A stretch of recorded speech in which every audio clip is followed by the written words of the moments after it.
여러분 낙심하지 않는 이유라는 제목을 가지고 로마서 8장 34절부터 37절까지 말씀을 좀 살펴봤으면 좋겠습니다.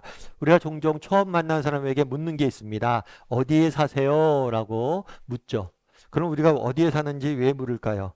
사실 어디에 사느냐 만큼 우리의 삶을 구성하는 중요한 요소는 없습니다. 사실 우리는 대한민국에 태어나서 대한민국에 살아가죠. 그래서 대한민국에 산다는 것에 대해서 별다른 감흥이 없습니다. 그런데 막상 여러분들이 세계 여행을 좀 다녀보세요. 특별히 제3세계 한번 다녀보세요. 그러면 정말 그런 열악한 나라에 사는 사람들 보면 야 정말 우리가 대한민국에 산다는 것이 얼마나 큰 축복이고 특권인지를 우리가 깨닫게 되는 경우들이 많아요. 저도 청년부 때 필리핀 단기 선교를 갔던 적이 있어요. 단기 선교를 갔는데 필리핀이 원래 섬나라로 구성되어 있잖아요. 수많은 섬으로 이루어진 나라인데 민도르라는 좀 큰 섬이 있었어요. 그 섬에 산족이 사는 마을에 갔습니다.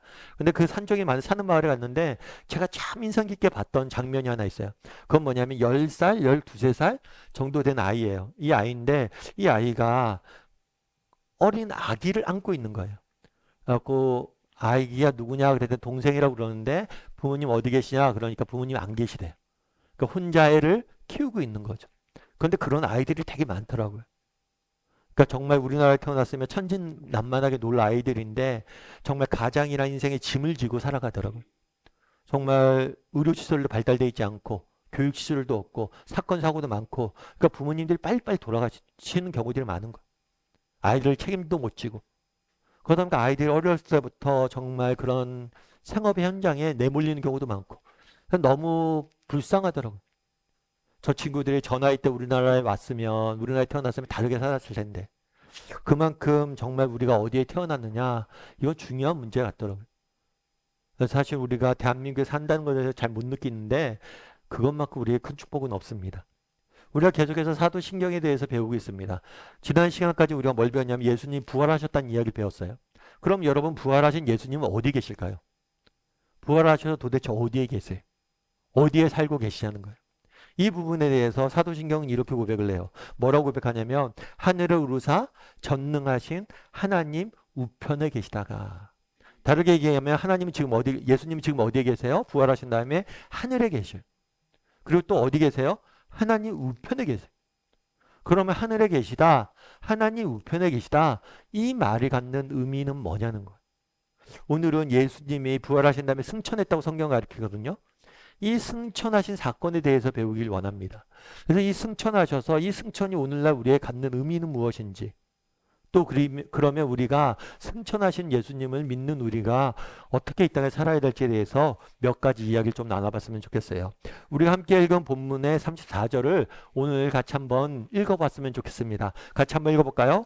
누가 정죄하리요? 죽으실 뿐 아니라 다시 살아나신 이는 그리스도 예수시니 그는 하나님 우편에 계신 자요 우리를 위하여 간구하시는 자신이라. 이 34절 말씀은 예수님이 누구시냐, 예수님이 어떤 분이신지 소개하고 있는 단어예요. 첫 번째로 네 가지를 소개하는데 첫 번째로 뭘 소개하냐면 예수님은 십자가에서 죽으셨다는 거예요. 그럼 왜 예수님께서 십자가 위에 죽으셨습니까? 우리의 죄값을 치르기 위해서 우리를 대신해서 십자가 형벌을 받으신 거예요.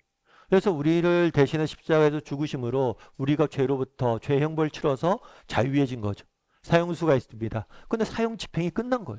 그래서 너는 이제 자유인이다 라고 풀려나는 거예요. 그래서 예수님께서는 우리를 대신해서 십자가에 그 고통을 당하시고 죽으셨습니다. 그런데 뿐만 아니라 예수님은 죽음에서 끝나지 않으셨어요. 뭐예요? 다시 살아나셨어요. 부활하셨어요. 죽으셨을 뿐만 아니라 다시 살아나셨다. 부활하셨다는 거예요. 그런데 부활하신 예수님이 뭐라고 그래요? 지금 어디에 계시다? 하나님 우편에 계시다. 하늘로 승천하셔서 하나님 우편에 계시다 라고 이야기합니다. 그러면 이 승천이 갖는 의미는 뭘까요? 우리가 먼저 이 승천은 부활과 이어진 사건임을 먼저 기억해야 돼요. 부활 이후에 승천이 이루어진 거예요. 먼저 우리가 부활로 다시 한번 돌아가길 원합니다. 여러분 부활은 두 가지 요소가 있어요. 첫 번째 요소는 뭐냐면 무엇으로부터의 부활이냐라는 거예요. 무엇으로부터의 부활이죠? 죽음으로부터의 부활이에요. 예수님은 죽음을 이기시고 부활하신 거예요. 죽음으로부터 부활하신 거죠. 여러분 사실 우리는 죽음에 대해서 잘 몰라요. 사실 오늘날 우리는 죽음을 가까이 접하고 있지 않습니다. 근데 저만 생각해도 저도 어렸을 때 죽음을 굉장히 많이 접했던 것 같아요. 할아버지, 할머니들은 물론이고 뭐 아버지, 친구 아버님이나 부모님들 중에서 돌아가신 분들도 있고 또 동생이나 친구들도 죽는 경우들이 많았어요. 병에 걸려 죽는다든가 사건, 사고로 인해서 죽는 경우들이 많았어요. 그리고 뿐만 아니라 지금은 워낙 개인주의가 돼 있잖아요. 그래서 우리 옆집에 누가 사는지도 모르죠. 그런데 저희 같은 경우에 동네에 있는 형, 동생, 친구를 다 알아요. 그러다 보니까 그 집에 어떤 누가 죽으면 찾아가죠. 그러다 보니까 정말 죽음을 경험하는 경우들이 많아요. 근데 오늘날은 어떻습니까? 과학기술이 발달했죠. 의학이 발달했죠. 수명이 길어집니다. 그러니까 죽음을 잘 주변에서 많이 못 봐요. 뿐만 아니라 개인화되다 보니까 뭐 이웃이 죽는다고 해도 별 관심이 없어요. 그러다 보니까 죽음을 우리가 가까이 못 합니다. 그런데 이 죽음만큼 우리 인생에 비참한 것은 없어요. 제가 아는 집사님이 계십니다. 이 집사님이 뭐라고 얘기했냐면 그 얘기를 했어요. 뭐라고 얘기했냐면 이렇게 암에 걸려서 항암 치료를 받고 요즘은 그렇더라고요. 예전에는 암 수술을 하고 항암 치료를 받는데 요즘은 의학기술이 발달해서 항암 치료를 하고 이걸 작게 한 다음에 수술한다고 그래요. 그러면서 오랫동안 항암 치료를 먼저 받고 수술하고 그러는데 자기가 병원 다니면서 암 환자들 굉장히 많이 만날 거 아니에요. 암 환자 병동에 있으면서 암 환자들 되게 많이 만나는데 목사님 그런 얘기를 목사님 요즘 죽는 게 쉽지가 않습니다. 죽는 게 쉽지가 않습니다. 그게 무슨 얘기예요? 죽으면 죽는 거죠. 아니에요. 죽는 게 쉽지가 않아요. 그러면서 뭐라고 얘기하냐면 우리는 이거 병에 암에 걸렸습니다. 이건 고치지 못합니다. 6개월 남았습니다. 딱 죽는 것 같죠. 그렇지가 않대. 그냥 죽는 게 아니라 죽는 게 너무 힘든 게 무슨 얘기냐면 그냥 죽는 게 아니라 죽기 전에 먹지도 못하고 살도 빠지고 장기들이 하나 두 개씩 고장 난다는 거. 그러니까 죽어가는 과정 속에서 몇 개월 동안 몇 년 동안 고통당하다 죽는 거. 그러면서 그런 얘기가 죽는 것도 쉽지가 않다고. 그러면 무슨 얘기를 하냐면 사실 우리는 죽음이 멀리 있어요. 그런데 언젠가 우리 인생에 죽음이 녹화하는 날이 올 거예요. 정말 죽음이 녹화하는 날이 오면 정말 죽을 수밖에 없다는 것이 얼마나 비참한 운명인지. 정말 죽음이 얼마나 우리 인생을 파괴하는지 알게 된다는 거. 여러분 우리가 아무리 많은 것들을 가지고 누리고 즐겨도 정말 죽음 앞에 서는 순간 그 모든 것이 아무것도 아닌 걸 느끼게 되는 거예요. 그날에 예수님은 무엇을 하신 거예요? 죽음으로부터 부활하신 거예요. 다르게 말하면 예수님께서 죽음을 이기시고 부활하셨어요. 마찬가지로 우리도 이제 더 이상 뭐예요? 우리를 죽음이 지배하지 못해. 죽음이 우리를 다스리지 못합니다. 죽음을 우리가 더 이상 두려워할 필요가 없어요. 왜요? 우리는 죽음으로부터 이겨낼 거기 때문에. 예수님이 부활하신 것처럼 우리는 죽음 이후에 부활할 것이기 때문에. 그런데 우리가 또 한 가지 기억할 것이 있어요. 죽음으로부터의 부활, 이것은 하나의 단면이에요. 또 나머지 단면이 있어요. 그건 뭐냐면 무엇을 향한 부활이냐는 거예요. 우리는 죽음으로부터 부활했습니다. 예수님은 죽음으로부터 부활했어요. 근데 무엇을 향한 부활이냐? 영광을 향한 부활이에요. 예를 들어서 그런 거죠. 요즘 초전도체가 뭔지 아세요? 예, 신문 좀 보세요. 신문 좀. 초전도체가 뭐냐면 그러니까 아무튼 저도 잘 몰라요. 아무튼 그걸 누가 발명했대. 우리나라의 어느 팀의 연구팀에 발명했고 이게 아무튼 엄청난 발명이래요. 그래갖고 이게 사실로 되면 이 사람들이 노벨상을 받는대요. 사실은 우리나라는 과학기술 분야에서 노벨상을 잘 받는 경우가 없었어요. 지금까지. 그래서 이 분야가 되면 최초로 받는 것이고 정말 엄청난 발견이라고 그래요. 아무튼 그렇게 해서 이 사람들이 노벨상을 받는다고 가정해 보세요. 그게 얼마나 영광스러운 일이겠어요. 그래갖고 우리가 그런 종종 그러죠. 연말에 연예대상이나 시계 보면 그런 얘기를 하죠. 제가 이 상을 받아서 너무나 영광입니다. 이런 이야기를 해요. 그리고 사장이 되면 뭐 사장에서 승진을 했어요. 연설하라 그러면 제가 이 자리에 오른 것이 정말 영광입니다. 상을 받는다든가 어떤 자리에 오른다든가 지위에 오른다든가 이런 걸 우리는 영광이라고 표현해요. 그런데 정말 이 땅에서의 상을 받고 지위를 받고 어떤 사장이 되고 어떤 위치에 올라가고 이게 영광인데 하나님 우편에 앉아 계신다고 그러잖아요. 이건 얼마나 영광스러운 일이겠냐는 거예요. 다르게 말하면 부활 다음에 왜 승천을 일으켰느냐? 왜 하늘에 올라가고 있느냐? 예수님 부활하셔서 예전으로 돌아간 게 아니에요. 죽기 전의 모습으로 돌아가신 게 아니에요. 죽음을 이기셨어요. 부활했어요. 부활했는데 죽기 전 상태로 간 게 아니에요. 뭐예요? 전혀 새로운 영광의 자리로, 영광의 땅으로, 영광의 모습으로 가신 거예요. 우리도 마찬가지란 거예요. 우리도 언젠가 우리는 죽음을, 우리 인생을 놓고 할 거예요. 근데 우리는 죽음을 이기고 부활할 거예요. 근데 죽음을 이기고 부활하는 게 다시 지금의 모습으로 돌아오는 게 아니에요. 여러분 암에 걸렸다고 생각해 보십시오. 암에 걸리면 얼마나 힘듭니까? 항암 치료하고 수술하고, 수술 끝나고 나면 1년 지나서 정기검진하고 2년 지나서 정기검진하고 3년, 4년, 5년 지나서 정기검진합니다. 그런데 뭐라고 얘기해요? 의사 선생님이 이제 완치되셨습니다. 저 이제 더 이상 만나러 안 오셔도 됩니다. 얼마나 감격스러워요. 모든 병에서 나았다는 게. 그런데 병에서 나았다고 끝이 아니잖아요. 언젠가 또다시 병이 우리의 삶에 문을 두들 겁니다. 언젠가 또다시 죽음이라는 벽 앞에 서게 돼요. 여러분, 과거로 회귀한다면, 과거로 돌아간다면 우리는 또 그 문제를 경험해야 되는 거죠. 그래서 부활은 과거로의 회귀가 아니에요. 죽은 다음에 부활하셨다. 다시 죽기 전으로 돌아간 게 아니에요. 전혀 새로운 영광의 상태로 옮겨진 거예요. 우리도 마찬가지란 거예요. 언젠가 우리가 부활을 할 것입니다. 그거는 다시 이곳으로 오는 게 아니에요. 영광의 상태로 들어가는 거예요. 왜 그날에 승천했던 사실을, 하늘 우편에 앉아있던 사실을 강조하느냐? 우리에게 약속된 것은 과거로의 회귀가 아니라는 거예요. 영광으로 돌아간다는 거예요. 아까 필리핀 선교 이야기를 말씀드렸잖아요. 가서 선교를 갈 때 애들이 너무 불쌍하더라고요. 근데 우리가 가서 준비를 했죠. 가기 전에. 뭘 준비했냐면 옷도 모아서 옷도 준비하고, 의약품도 우리가 돈을 주고 사서 준비하고, 또 필요한 먹을 것들도 준비하고 갔어요. 산조에 가서 나눠줬죠. 그리고 가서 선교사님 그러는 거예요. 우리 그런데 가서 뭐라고 그러면 됩니까? 딴 얘기하지 말라고. 그냥 내가 널 사랑한다. 그리고 안아주라고. 그게 그 아이들에게 너무나 큰 위로가 될 거라고. 그렇죠. 그 아이들은 그런 경험들을 한 적이 없는 거예요. 부모가 일찍 돌아가셨어. 혼자 삶의 짐을 지고 있는 거예요. 그래서 그렇게 가서 우리가 도와줬어요. 그리고 그때 갔던 친구 중에 한 명은 나중에 선교사가 돼서 필리핀에 다시 돌아갔어요. 그런데 생각해 보면 우리는 그들을 도울 수 있습니다. 하지만 언젠가 그들은 다시 굶주릴 거예요. 언젠가 다시 옷이 헤어질 거예요. 언젠가 그들은 외로워질 겁니다. 물론 우리가 가서 그들을 돕고 위로해 줄 수 있어요. 하지만 그들을 정말 그곳으로 해방하는 방법이 있어요. 어떻게 하면 돼요? 그들을 우리나라로 데려오면 돼. 이곳에 살게 하면 돼. 그 땅이 아니라 이 땅에 살게 하면 돼. 그게 하나님이 하신 일. 부활하고 승천했다는 사실을 왜 강조하느냐? 왜 성경에 하나님이 하늘나라로 올라갔다는 사실을 강조하느냐? 아니, 예수님 하늘나라로 올라가서 좋겠다, 예수님. 나랑 무슨 상관이야? 아니에요. 우리와 함께 너희도 그렇게 될 것이라.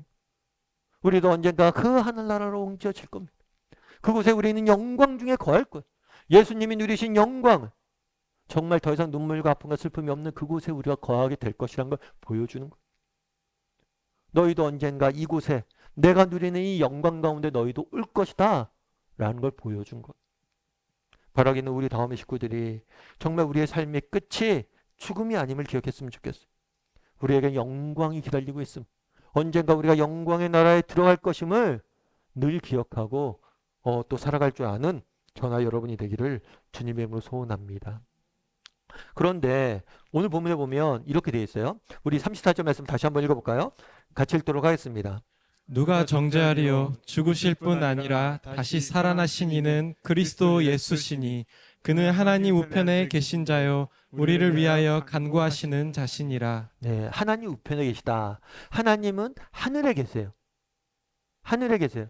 그래서 이것은 예수님께서 영광 중에 정말 하나님 우편에 앉으셨다는 것은 예수님께서 영광 중에 계시다는 거예요. 그런데 이 우편, 하필이면 왜 우편? 하늘 보좌라고 표현하지 않고 보좌 중에서 우편이라고 이야기했을까요? 성경에서 우편은 어떤 땅이냐면 상속자가 위치하는 땅이에요. 그러니까 자리예요. 그러니까 누구의 우편에 왕의 우편에 앉았다. 그럼 왕의 뭐라는 거예요? 상속자라는 거예요. 왕의 권리를 이양받는 거예요. 다르게 말하면 하나님 누구세요? 이 세상 만물을 다스리는 통치자잖아요. 그 하나님께서 그 통치권을 예수님에게 주셨다. 그러니까 예수님이 하나님 우편한 자이시다는 것은 뭐냐면 예수님이 이 땅을 다스린다는 거예요. 다스린다. 다스리고 계시다라는 의미예요. 예수님 우리 눈에 보이지 않습니다. 그런데 예수님 그럼 어디 계시냐? 하늘에 계십니다. 그럼 하늘에서 뭐 하시냐? 놀고 계시냐? 아니에요. 이 세상을 다스리고 계세요. 그런데 여러분 다스린다, 예수님이 다스린다 하면 어떤 생각이 드세요? 요즘은 사실 우리나라는 이미지 사회예요. 이미지. 그래서 요즘 젊은이들 보면 뭐 밥 먹을 때 제일 먼저 해야 될 일이 뭐예요? 사진 찍어요. 저도 우리 아이들 허락받고 밥 먹어요.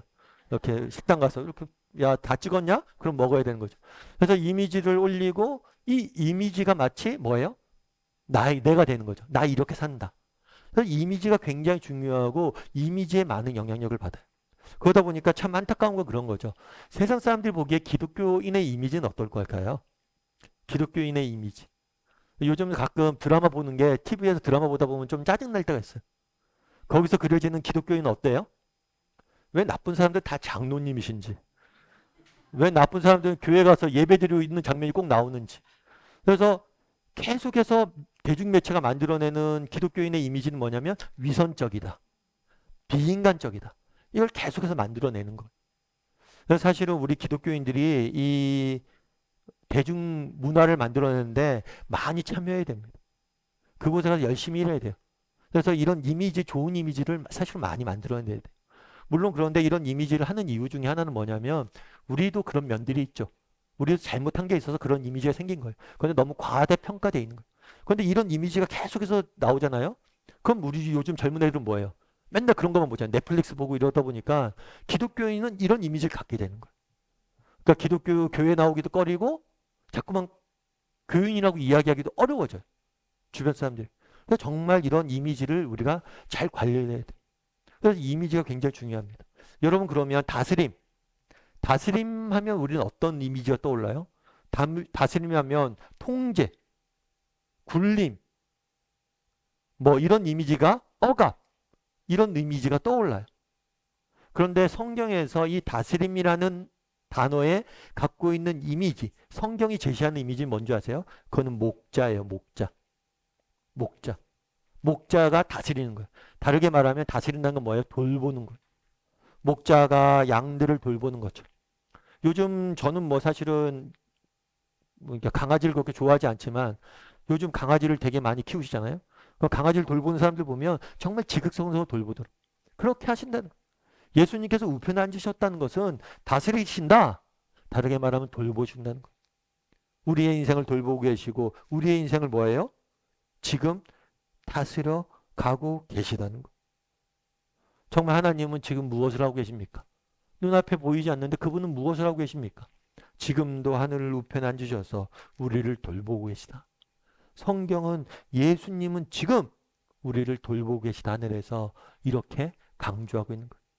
그런데 오늘 본문에 보면 또 재밌는 표현이 하나 더 있어요. 우리 34절 말씀을 다시 한번 읽어볼까요? 같이 읽도록 하겠습니다.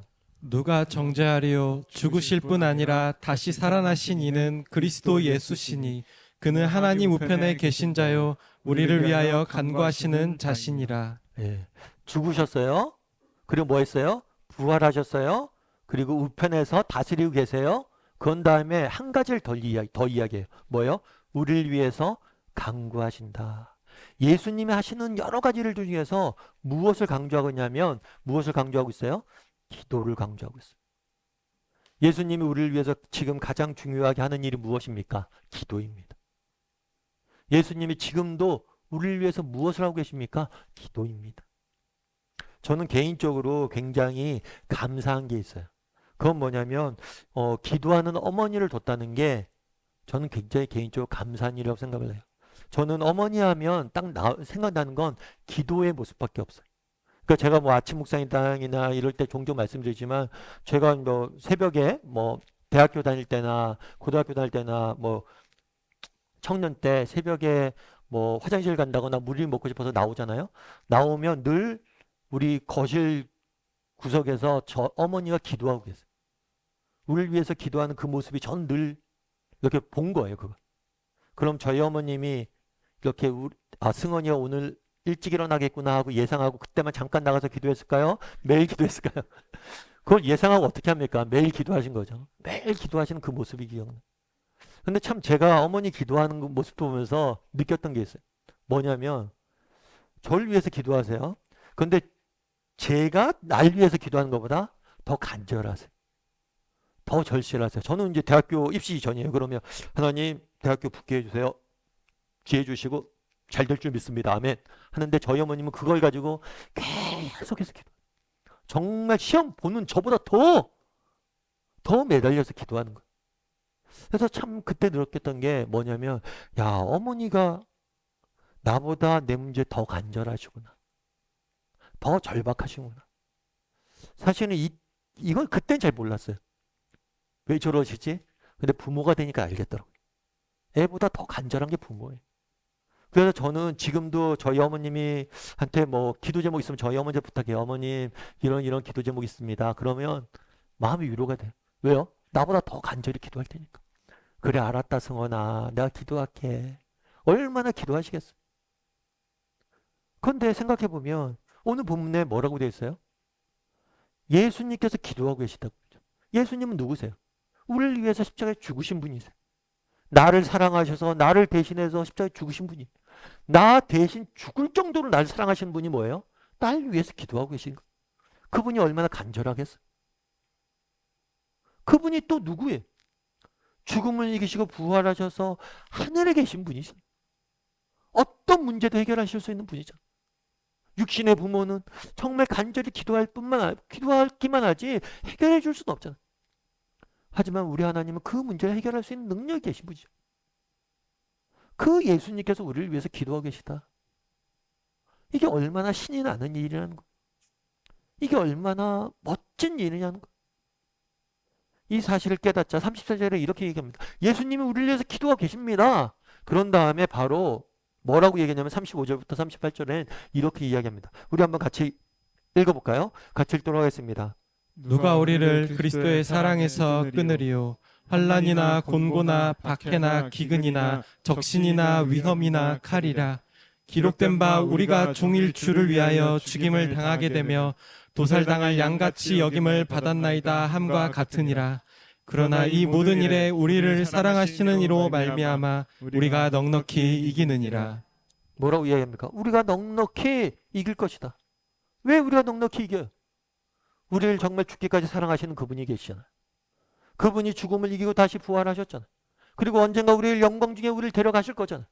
그분이 지금도 우리를 위해서 기도하고 계시잖아요.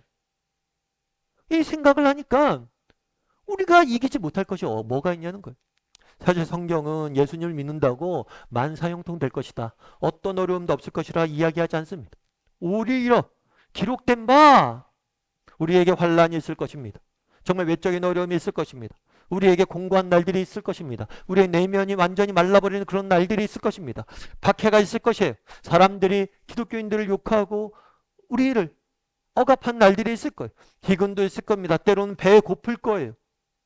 때로는 적신, 옷 벗김을, 부끄러움을 당하고 조롱을 당하고 놀림을 당할 거예요.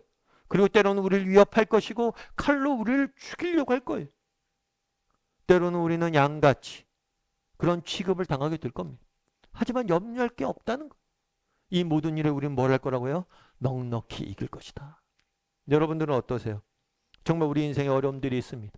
환난도 있고 공고도 있고 박해도 있고 기근도 있고 적신도 있고 위험도 있고 칼도 있을 겁니다. 그런데 여러분 이길 수 있다라고 믿어요? 여러분 우리 넉넉히 이길 수 있습니까?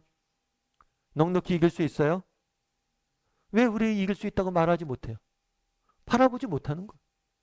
정말 우리를 위해서 죽으셨던 예수님, 부활하신 예수님은, 영광 중에 계신 예수님은 우리를 위해서 지금도 간절히 우리보다 더 사랑하시는 그 우리를 위해서 간절히 기도하시는 그 예수님을 바라보지 못하는 거예요. 그것을 정말 우리가 바라볼 수 있다며, 그것을 확신할 수 있다며 우리도 이렇게 고백할 수 있어야 돼. 넉넉히 이길 것이다 우리가.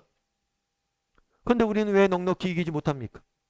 우리가 그분을 바라보지 못하기 때문은 아니냐는 거예요.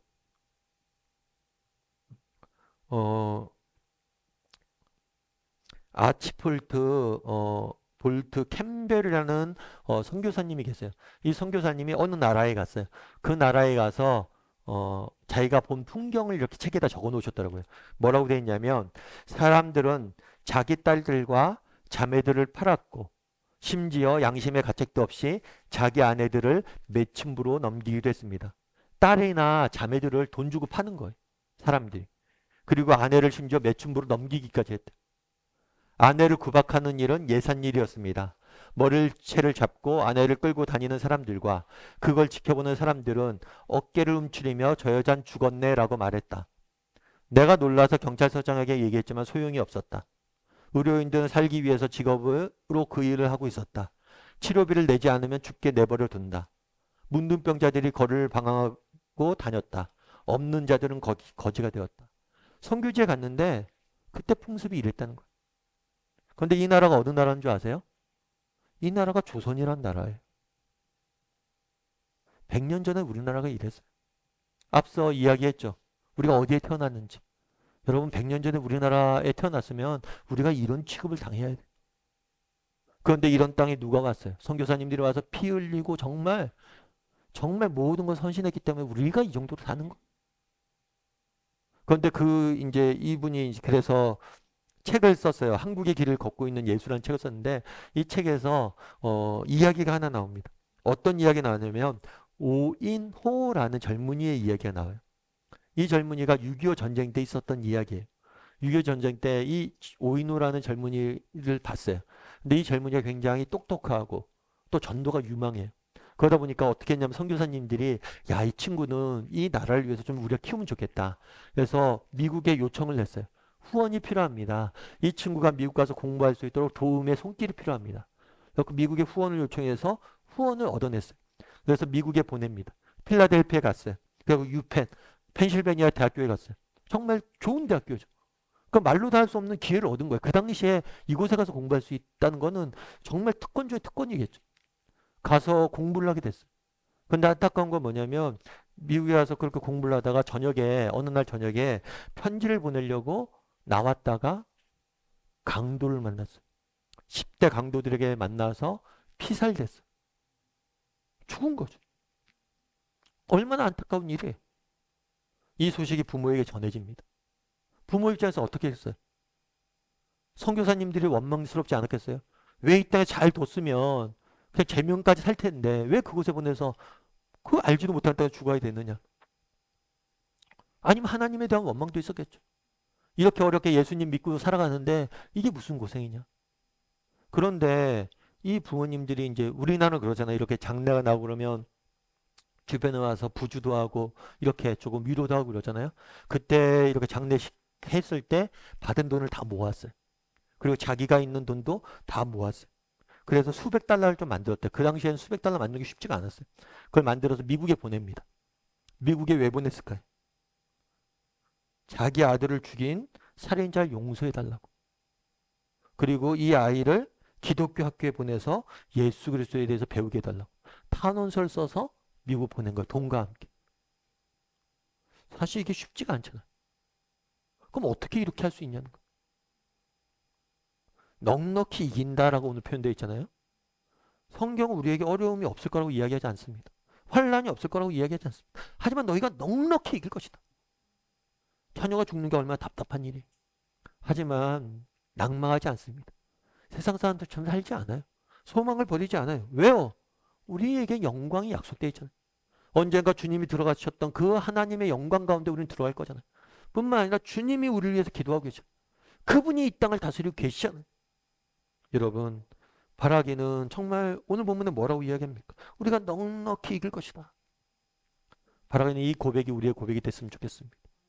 어떻게 이 고백을 할 수 있어요? 우리 주님을 바라봤으면 좋겠습니다.